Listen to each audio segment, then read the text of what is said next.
Ang masasabi ko po, kapatid na Eli, kapatid na Daniel, sa mga bagay po na natutunan po namin sa inyo, particular po doon sa pinadala niyo po sa amin na katitikan, na magiging gabay po sa aming mga nagmamanggagawa, na dapat po naming matandaan bilang mga nagmamanggagawa, na makapanatili po kami doon po sa mga aral, sa mga katwiran, sa mga salita po ng Diyos na itinuturo niyo po sa amin ng kapatid na Daniel, dahil ito po ang magiging susi upang mataglay po ang karunungan po ng Diyos na nakasulat po sa Biblia.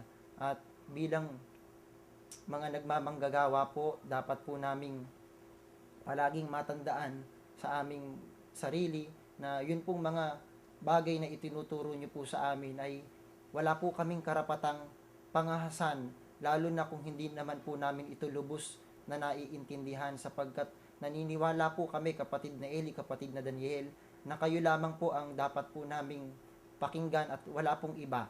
Na alam po namin kayo po ang makapagtuturo po ng buo at maliwanag na mga katwiran po ng Diyos na nakasulat po sa Biblia.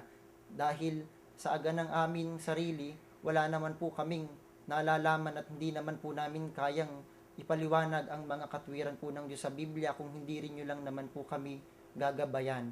At bilang mga nagmamanggagawa po, dapat po naming palaging matandaan na hindi po kami dapat, kung kami man po ay dumidestino, nangunguna sa mga kapatid sa mga lokal, hindi po kami dapat na manguna na mayroong pagkapanginoon. Wala po kaming karapatan na abusuhin ang karapatan ng mga kapatid bilang mga nagmamanggagawa po sa loob ng iglesia. Sapagkat naniniwala po kami po ay mga alipin po ng mga kapatid, alipin po ng Diyos dito po sa loob ng iglesia. At bilang nagmamanggagawa po, dapat po naming palaging maingatan ang mga katwirang itinuturo niyo po sa amin upang hindi po kami maligaw at ang mga kapatid na amin pong binabantayan. At lagi po kaming magkaroon ng mahinahon na pag-iisip, panatag na kalooban, maging mahusay at subok sa harap ng Diyos. Bagamat alam po namin na kung kami po ang titingin sa aming mga sarili, hindi naman po kami talaga karapat dapat. Wala naman po kaming maipagmamalaking anuman. Meron man po kaming natututunan, meron man po kaming nalalaman po sa mga panahong ito. Ito po naniniwala po kami na ito po ay sa tulong at awa ng Diyos sa pagkakasangkapan po sa inyo, kapatid na Eli at kapatid na Daniel. Kaya kung meron man po kaming natutunan, ito'y dahil po sa pagkasangkapan sa inyo. At dapat po naming maingatan, mahalin ang tungkuling ipinagkaloob sa amin ng Diyos, sapagkat naniniwala po kami na ito lamang po ang nagbibigay ng halaga sa amin pong mga buhay.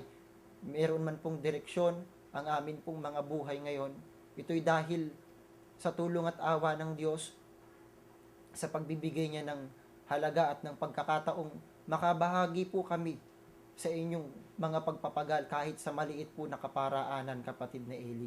Kaya ako po naniniwala, kapatid na Eli, kapatid na Daniel, na kayo lamang po ang dapat po naming pakinggan, dapat po naming sundin, dahil alam po namin na sa panahon pong ito, mayroon pong mga lumilitaw at may mga lilitaw na magliligaw, mag-iiba at sisira ng pananampalataya ng mga kapatid. At alam po namin kayo lamang po ang dapat po naming panatilihan, dahil sa inyo po namin natutunan ang mga katwirang nalalaman po namin sa mga panahong ito.